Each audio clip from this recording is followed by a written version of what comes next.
All righty. Thank you very much for jumping on. I'm first going to do acknowledgement of country. Just want to acknowledge the traditional custodians of the land on which we gather upon today, and pay respects to elders past, present, and emerging, and extend those. And yeah, I extend those to any First Nations people who are present here today with us. So thank you. Righto, so we're really lucky we have Carrie Graf on today. Obviously I've got a great history with Graffy. We've been together for many, many years as player and a coach, but more importantly, she's one of my closest friends, and it's really great that we get to hear from her today and hear some of her experiences today. So Graffy, over to you.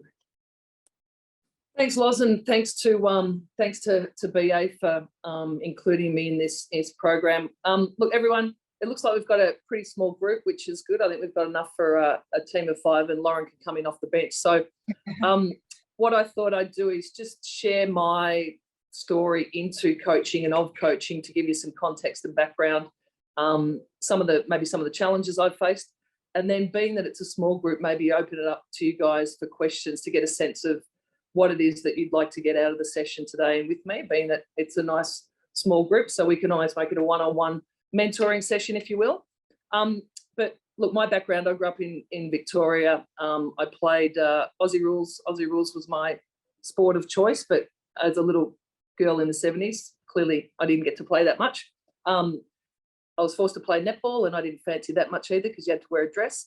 And then found basketball, and from there it was, that was it for me. It was the game I fell in love with, and played on Victorian state team, sat on the bench for the #1 inspectors in the WNBL for 5 or 6 years, from 15 to 21, sat on many championship winning teams coached by Tom Maher, one of our greatest coaches, and worked out pretty early that I wasn't good enough to play for Australia, particularly when as a tall, oversized point guard, I had to defend Michelle Timms at practice. That made me work out pretty quickly, yeah, I'm actually not that good. I went to Australia, all Australian junior camps, like I said, sat on the bench as a WNBL player in a great program. I have a degree in sports science, physical education. Both my parents were school teachers. When I was playing under 18s for #1 inspectors, I was also coaching the under 12 inspectors team. So it all sort of led me, I think, my family having 2 school teacher parents, playing as a point guard, as not a very quick athlete, playing on a great program with national team players and a future great coach. I think it sort of led me to, all things led to coaching. I went, I broke my ankle, put on a bunch of weight, and went and played in a junior college in California. And it was over there that I think the coaching, the flip to me thinking about being a coach kind of happened. We had this wonderful old guy that had navigated his way down the coaching stream. He started as the head coach of the men's football team, and then did men's baseball, men's basketball, and on his retirement gig, he got the women's basketball team. And up until then, I'd been coached by Tom Maher at Victorian junior camps, state camps. I was coached by the likes of Brett Brown, Ian Stacker, Brian Gorgian. So, I'd been coached by some of our greatest coaches this country's produced, and former US coaches. And it was there that I went, wow, I was sort of kind of coaching the team or supporting coaching the team. I came back to Australia, and it was actually Michelle Timms said, Graffy, why don't you be assistant coach? Laurie Chiswick was the coach then of #1 inspectors. Tom Maher had headed off to the NBL to coach in Hobart.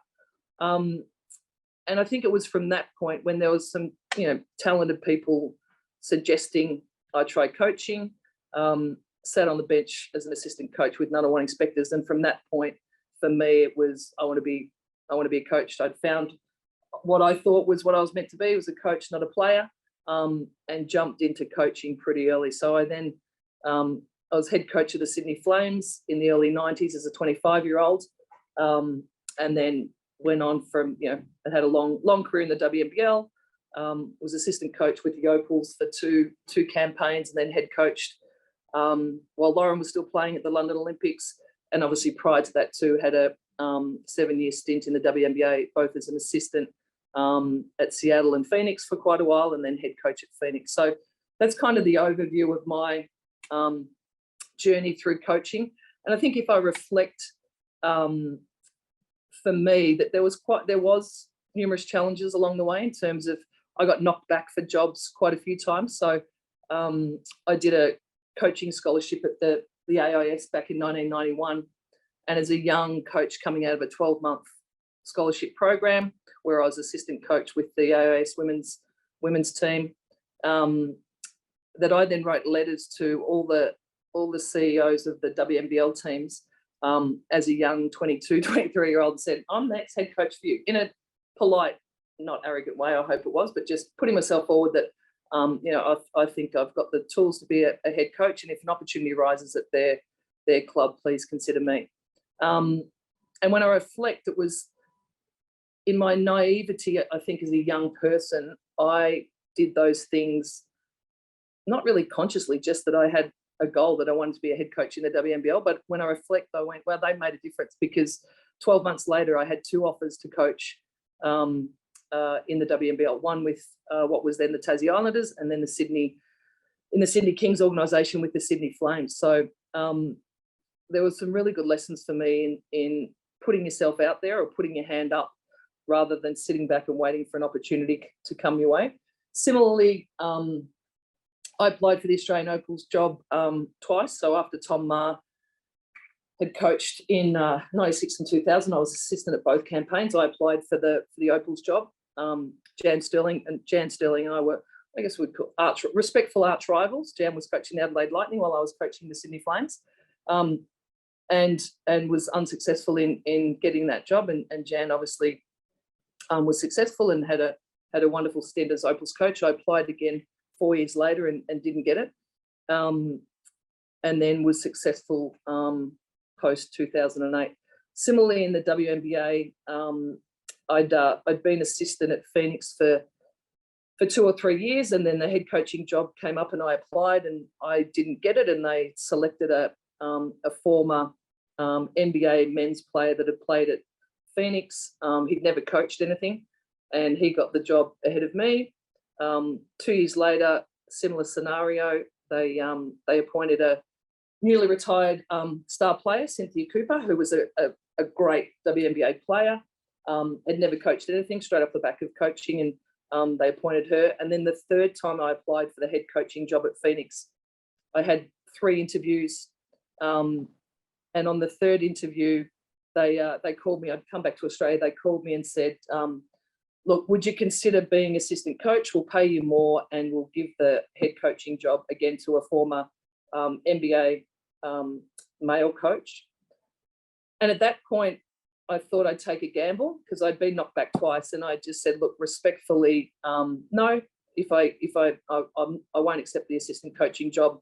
I've been assistant for 5 years, but understand if you choose someone else. And it was interesting. It was female owners at the time of that WNBL club, and I knocked them back and assumed that I wouldn't get it, but they called me the next day and gave me the job. So there were some interesting lessons through my career in terms of handling the adversity of, just as we expect of our athletes, if they don't get selected, what is it that they go off and do? Do they improve their game? Do they improve their resume? What is it that you can do to put yourself in a situation to achieve the goals you set out to achieve? So that's kind of my overarching coach story, where too there's lots of bits and pieces throughout that, but I thought that would give you some sort of context to my coaching career and how I landed where I did.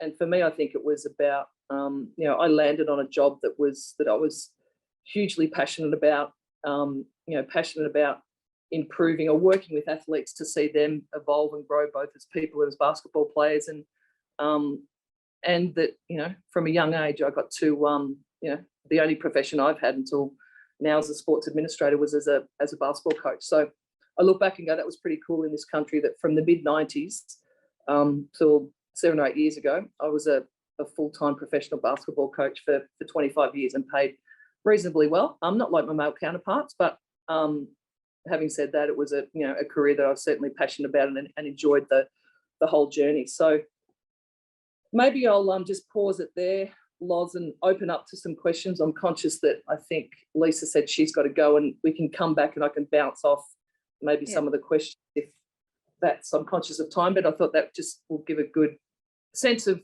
how I got into coaching, what I'd been through, and maybe see what some of our participants would like to hear. In terms of the pathway, like I know you said that someone sort of said to you, you'd be a great coach. Like, how is that? Because you knew the game really well as a player? Like, did you sort of read the game well, or were you more into the X's and O's stuff that the coaches were doing? Like, what sort of triggered in your mind that you'd be a good coach at such a young age? Yeah, look, I think it was a combination of things. Loz, I was a point guard. I was a tall point guard, and I wasn't quick. I had a whole bunch of slow twitch muscle fibers. So for me as a player, I had to be a thinker and I had to be a strategist because I couldn't beat people with athleticism. I was, I had school teacher training, so I knew how to manage groups of people, speak to them, sell them something. And I always, as a player at practice, I always strategized, said, let's try this on a different play. And in fact, at Nunawading, even as a bench player, Tom Maher would always say, here's the blue team, here's the white team. Graffy, you coach the white team. So I was given those opportunities because as a point guard, I would often go, hey, let's get a tech foul here, because then we get side ball and possession. Or, don't let Timsy catch the ball. Let's try and run this play. So I think I had an acute sense of sport. I'd played a lot of ball sports as a kid from a young age, played football that has similar concepts to basketball. Started playing basketball from when I was 10, and when I was under 14s, I played 7 games a week. So I think I had a lot of trial and error learning of the game and of principles of the game. So I think it was, and for me, Loz, I think it was, you built those different systems and philosophy of play of the game, I think, over time, being involved in different programs, being coached by different people, working with different athletes, scouting different teams.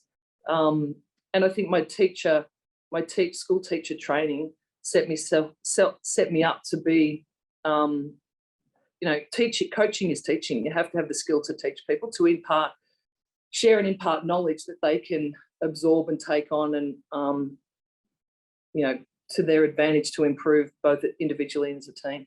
So in terms of, for young developing coaches, like what sort of advice would you give them for developing relationships with athletes in terms of like building rapport? How did you do that initially? And then how did that evolve, over your career?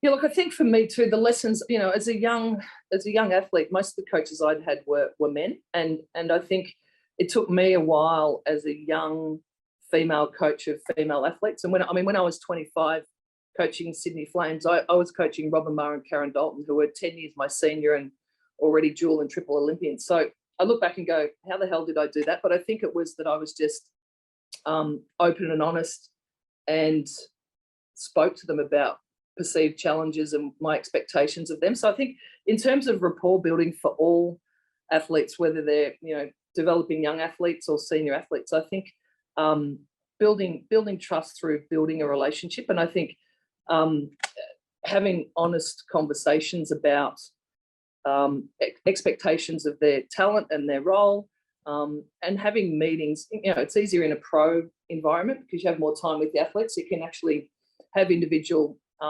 meetings with athletes. But I certainly did that in the early days in environments away from the court. So having a coffee meeting catch up, or so that it was more building a working relationship as you would in a job outside of coaching. But I think critically being honest. I'll share a story. I remember when I first got the head coaching job at the Sydney Flames. I was really excited. We had a talented team, and in that year in '93, we took the team from last to first and won the championship in Sydney. And we had Karen Dalton on that team, who was a dual Olympian, Michelle Landon, who'd been on a bronze medal winning Australian junior team, Annie Lafleur or Annie Burgess, and then some great role players from New South Wales. Gail Henderson fell in our lap because her husband moved to Sydney for work.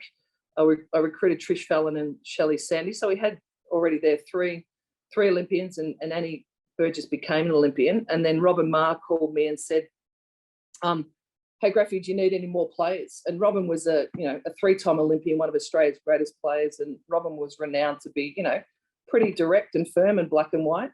And I said, oh, Rob, we're pretty right. We've recruited it.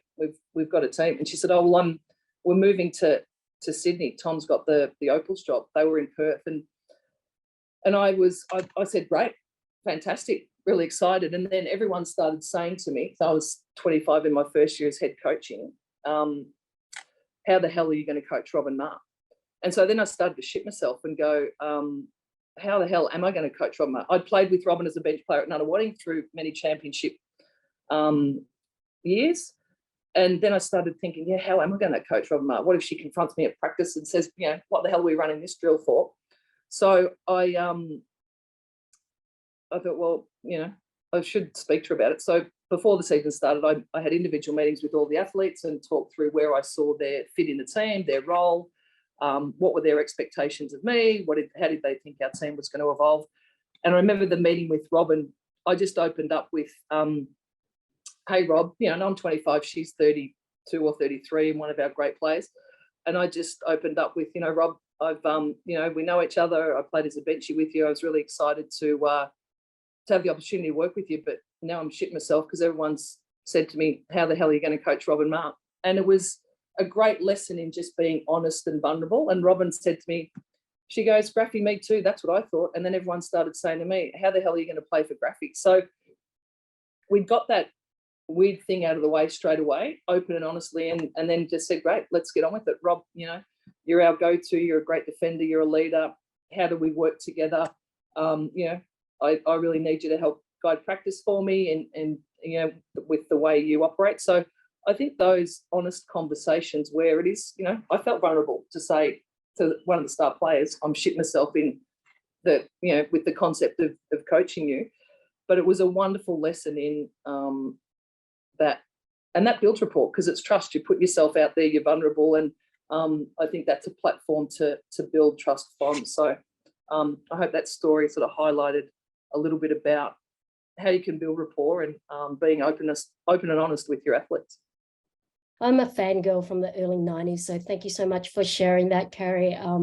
And I think for me personally, I always just saw you as a very confident and capable coach. And so thank you for sharing all the obstacles that you had to go through and come through on top of. My question was more just around, in some of the stories that you shared, it almost sounds like you kind of have this inferiority complex about the coaches the players that you were coaching. And I think that's probably part of what makes you a good coach.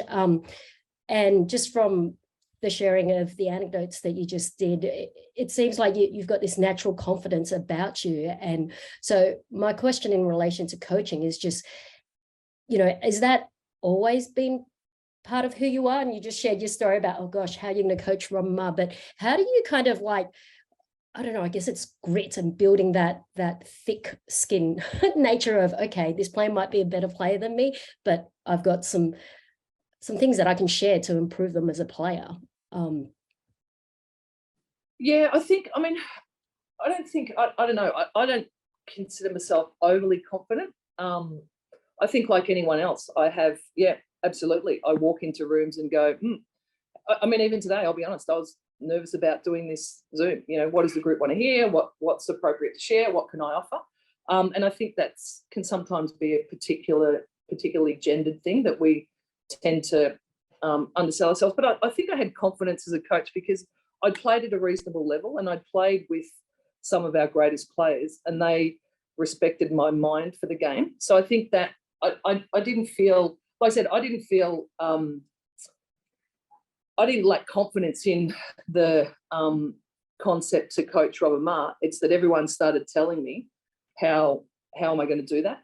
But without that external voice saying it, I was actually looking forward and excited to the concept of coaching Robin. And it was more, I think, the fact that Robin and it can be an intimidating presence. Like if you don't know Rob as a basketballer, she just calls it straight. She calls a spade, and she'll say, "This is bullshit. Why are we doing that?" But then she moves on. So I think confidence is an interesting thing too. I think if you act, for me, I always felt as a coach, when I got dressed for the game, so just as athletes do, they go through their routine and put on their basketball boots and their uniform and what have you. They're going in to perform.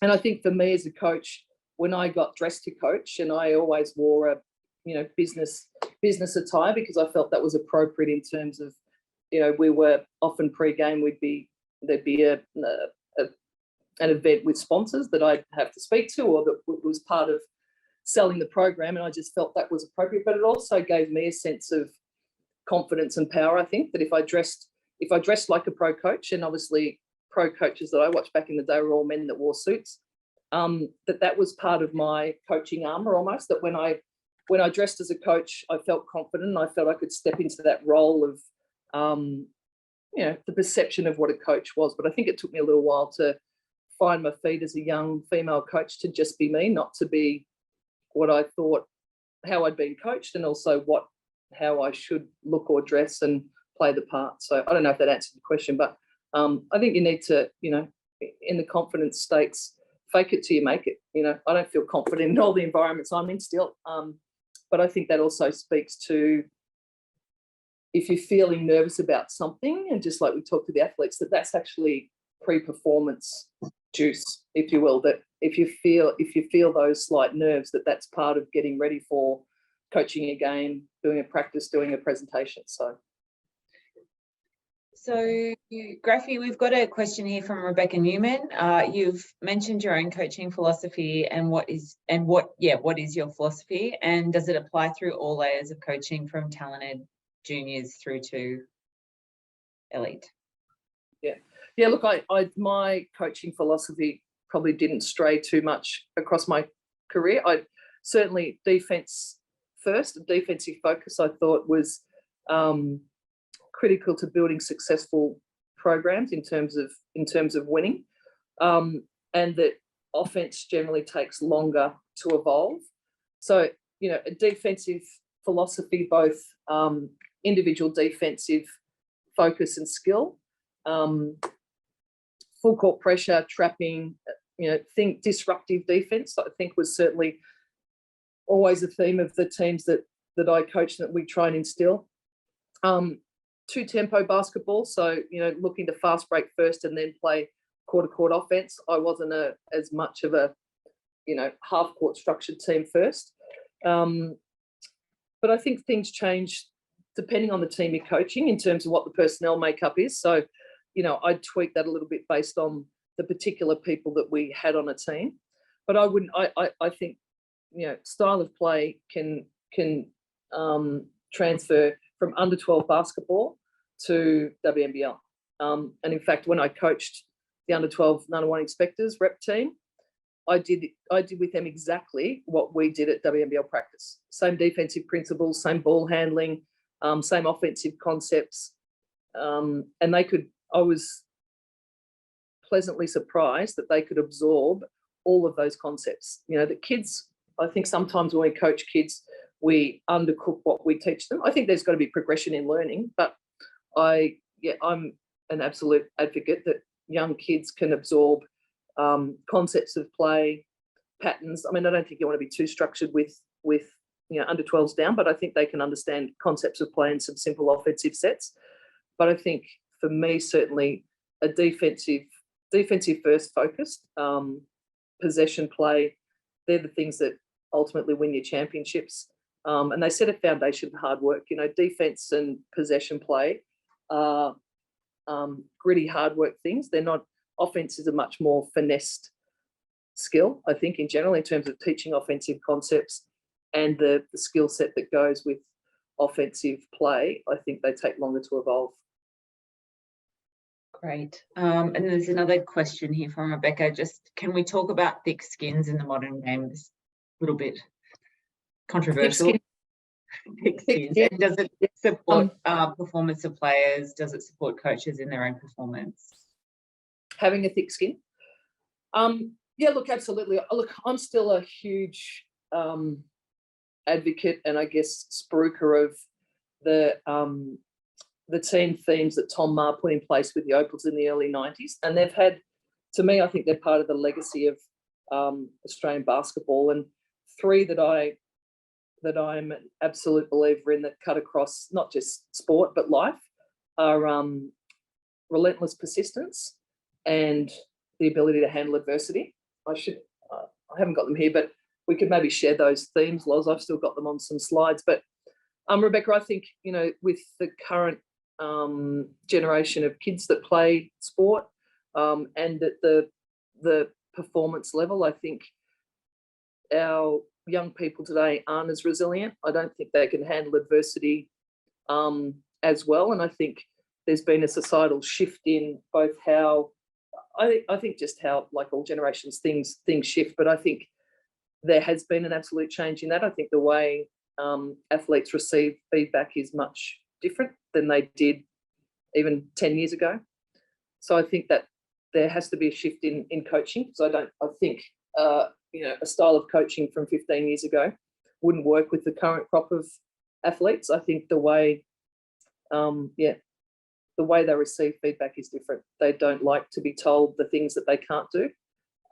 So I think the coaching approach needs to be even more on that strength-based approach. But I think still the learnings, to me, the great learnings of sport are those principles that help you through life, the ability to handle adversity. You know, we talk to athletes and teams, and I talk to young people about this at basketball camps. You know, the ability to handle adversity is a mental skill, and it relates to, can you handle the adversity of not being subbed in at all in a game?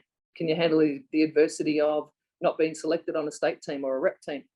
Can you handle the adversity of a poor shooting night, a bad referee call? Right up to, can you handle the adversity of a family member dying when you're away on an Australian Opals tour? You know, that's happened to some of our athletes. So, and I've seen the impact of those themes cutting through a team and the impact that it's had on some athletes in surviving life scenarios that impacted their life critically, and that the words they've used that they've taken from a basketball theme that's cut through their basketball team has been handle adversity. And I think we can instill those learnings through sport. And I think it needs to happen at the junior level, you know, that we talk about those things and how you handle it. And part of the beauty of sport is the adversity that you have to face. And I think when we take that out of junior sport, we're doing our young people a disservice. What was one of your greatest challenges as a coach, either on court or off court, but how it was reflected in your career as a coach? Like what are probably some of maybe the top two things that you had to overcome or deal with throughout your career, and how did you do it? Ooh, big question, Loz. I think it'd be hard to pin them down. Look, if I reflect, I mean, I think, you know, coaching at the Olympics with a goal to win a gold medal was probably the biggest adversity and pressure I'd had in my career. You know, I'd coached a bunch of championships, winning and losing one in the WNBL in front of big crowds. You know, I coached in the WNBA, but I think that nothing can prepare you for that. I think, Loz, it's probably similar to you as an athlete the first time. Nothing can prepare you for an Olympics and a campaign. You can talk to people, you can be a part of it in a different role. But I think that the challenges that come with the many layers of things that you have to manage in an Olympic tournament, not, you know, in-game coaching, management of athletes, management of injury, external factors. I think that was probably my biggest career challenge. I think the other challenges that you go through are pretty standard, you know, relationship management, sometimes with different athletes. And I think that's any working group, you know, and that's the same with young kids. How do you manage? I think, you know, I hear from younger coaches or coaches of junior people that managing the parents is more challenging than managing the athletes. And I think that's part of the issue in terms of how how a coach can impact those things we talked about before in terms of handling adversity and relentless persistence. Yeah, I think they were ongoing challenges that were just typical of coaching. How do you manage different athletes in terms of their learning styles, or if there's adversity they're going through, or you don't see eye to eye with an athlete, or your coaching style doesn't suit their personality style. I think that's one of the big things as a coach to work out quickly. How do I work with each athlete on the team within my style that suits their style? I think that's one of the great challenges of the art of coaching. I think there's an art of coaching and a science of coaching. You know, if I talk about basketball coaching, I think the science of coaching basketball is your X's and O's and your patterns, but I think the art of coaching is that teaching element. How do I connect with all 10 athletes in their learning style, in their thinking style, and within mine? I think that's one of the biggest challenges of coaching people. So my query is on behalf of all us poor parents who are coaching our children. Is there some sort of guide as to what level, I guess, you should be coaching at based on sort of age and things like that? Because I guess a lot of us have had a big break from basketball and we've come back and maybe forgotten the bulk of any learnings we might have had from previous coaches, etc. Yeah, absolutely, Paul. Look, I think I know in some states and some club associations, certainly in my previous experience, some of the better association or the more well-equipped associations in terms of having a coaching director and those sort of things often have put together under 12s through to under 18s, what stages of things you should be teaching. So there'd certainly be some content out there. And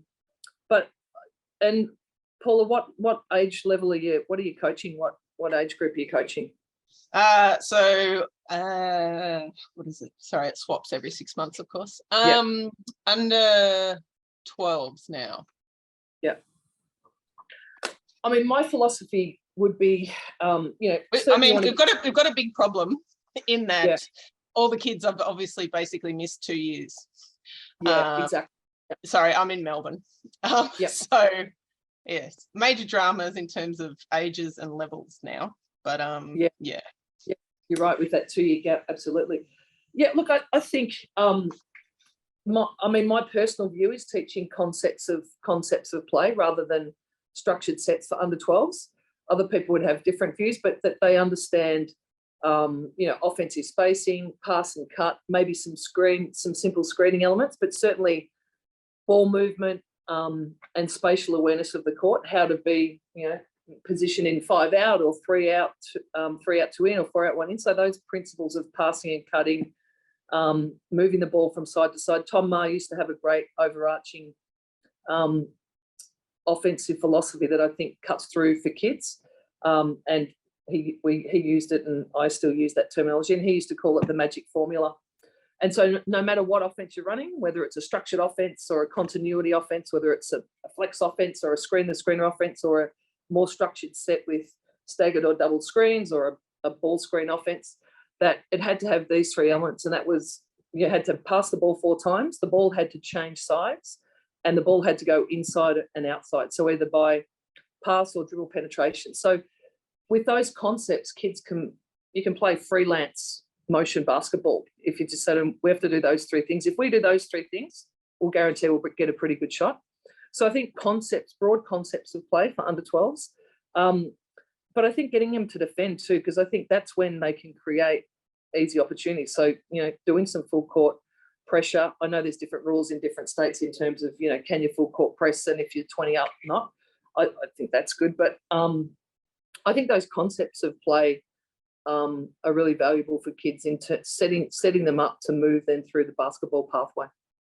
Amazing reflection on how your education and teaching philosophy plays into how you work with individual athletes and the team collectively. What would you like to see in the future of coaching of basketball and even coaching more broadly across sport in terms of pathways to coaching progression, resources for coaching, or ways to think it needs to evolve? Ways you think it needs to evolve. I think it's interesting with when I was a young coach, we didn't have the internet that you could Google, give me a baseline out of bounds play, and up comes a playbook of 50 plays. My view of coaching is there's a whole lot of information for basketball coaches on what play to run and what offense to run and what's a drill that the NBA team are doing or the college coaches are doing, or I think there's a plethora of that information, and I in fact think that impacts negatively young coaches in their development. Having a playbook with 150 pages doesn't make you a good coach. Coaching, the impact particularly of coaches on young people is huge, whether it's social basketball, under 10s, whether it's rep, state team, pro, whatever. And the research is coming out now. It's certainly Sport Integrity Australia work that they're doing is going to be focused on coaches because of the influence they have on people and on making good judgments in life. And so I think coaching education needs to really focus on those, what traditionally I think have been called soft skills, which I don't like that term because it suggests they're not strong skills. And I think teaching is actually a really hard skill, and it is a skill and it does require learning. But I think for our coaches, teaching them how to teach people and work with people is, to me, that's the difference between good coaches and great coaches. You can all have a playbook, you can all understand the game, run an end of game play, run a practice session, but how do you manage your people and how do you influence them in a positive way to get better as young basketballers and athletes, but just as importantly, become better humans? And I think a coach, the amount of time a coach has with young athletes is a big chunk of their time often.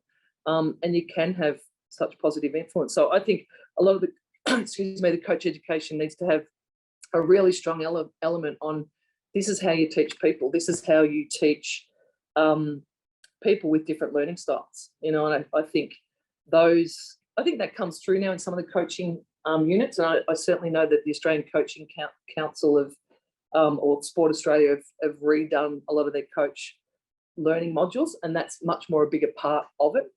Because I think if you can do that, then all the basketball X's and O's, it's easy to drop in if you know how to teach. Well, Carrie, and it just relates to, I think on the She Hoops platform, there's a lot of modules about diversity and cultural differences. And I think that, kind of reflects a lot of what you just said about building relationships and understanding how different players work and respond to different things.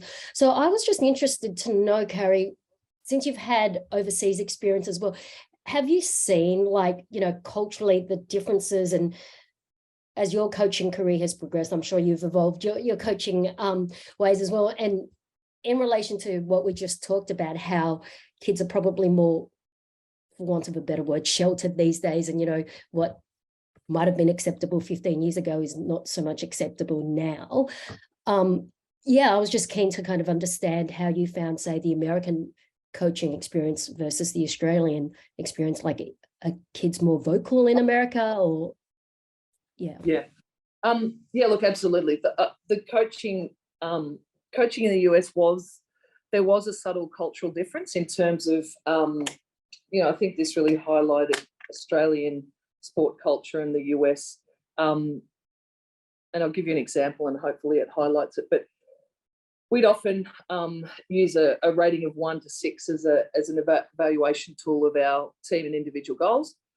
And 4 was above the line, 3 was below the line, no half score.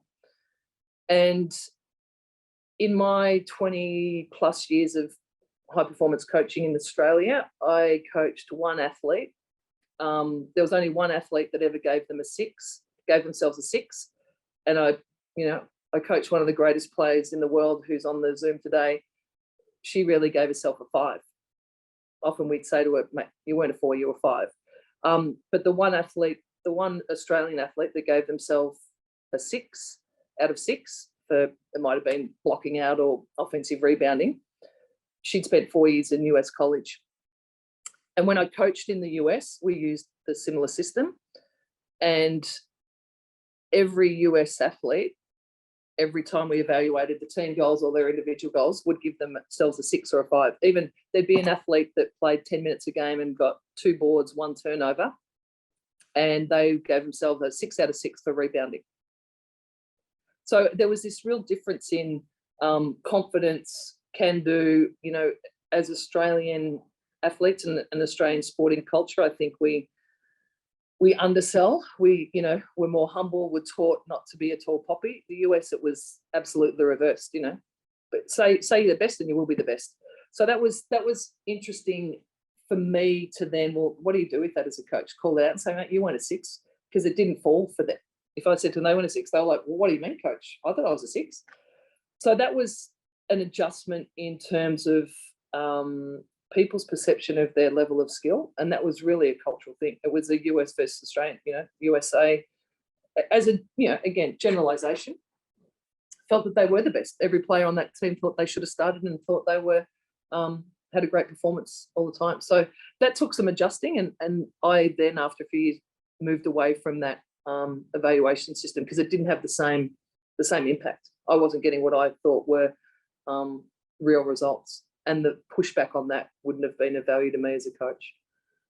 How long do you think junior coaches should coach the same team? Should they move up with age groups, with the players as they grow up? Or do you believe there is time when a youth team needs more external engagement?